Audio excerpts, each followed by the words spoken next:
Hello everybody, and welcome to my garage studio and foundation yoga.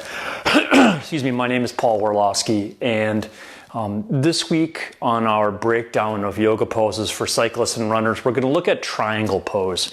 When I first started yoga teacher school, the teacher said, asked us to name our least favorite poses, and for me, triangle was the first, and we're about to get a visit from Joy the dog, perhaps, while she's moving around.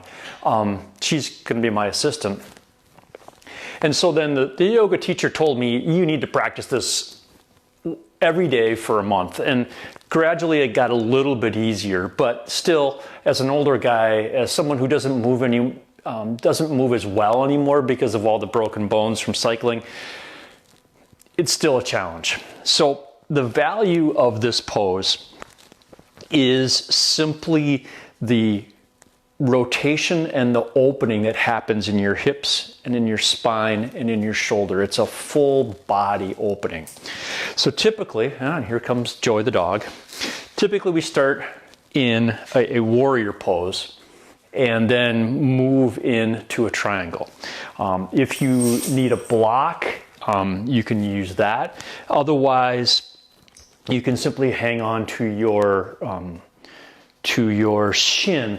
The other issue is that the difference between other poses is that your foot is at an angle, like it is for warrior poses. So you would start with a soft knee in the back and your foot mostly flat on the ground. Doesn't necessarily matter what angle it's at, but from here, you want to start rotating your shoulders. Don't worry about your hips. Just rotate your shoulders and tilt over. And then from here, you can start doing the work. As you can see, I'm not the 25-year-old dancer who's able to get my arm all the way up to the ceiling.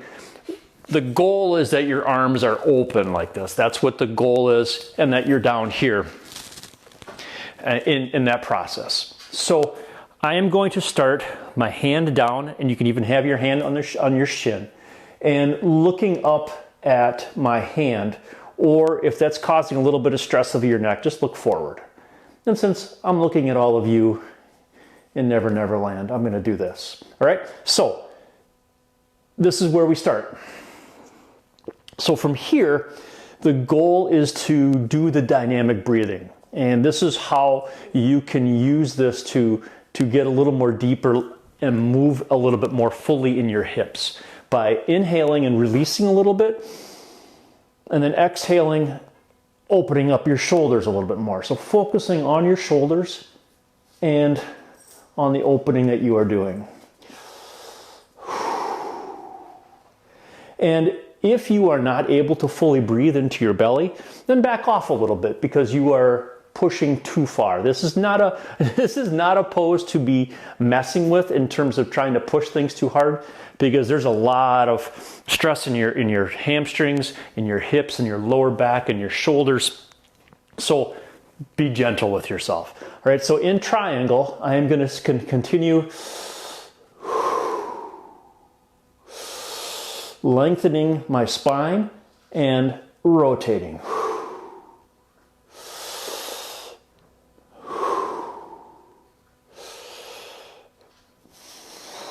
And gradually I start to open up, okay?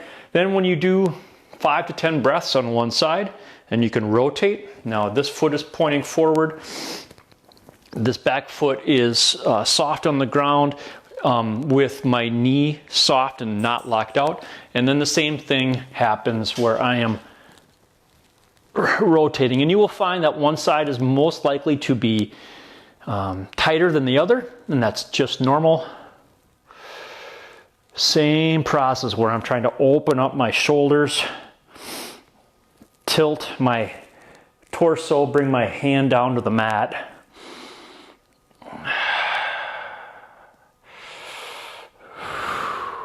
Good.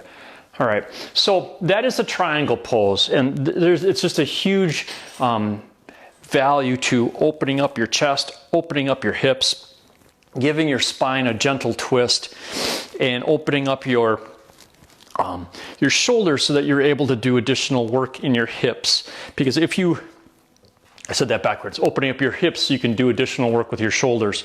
So that if you're able to come down and open up enough, then you can open up your shoulders as well.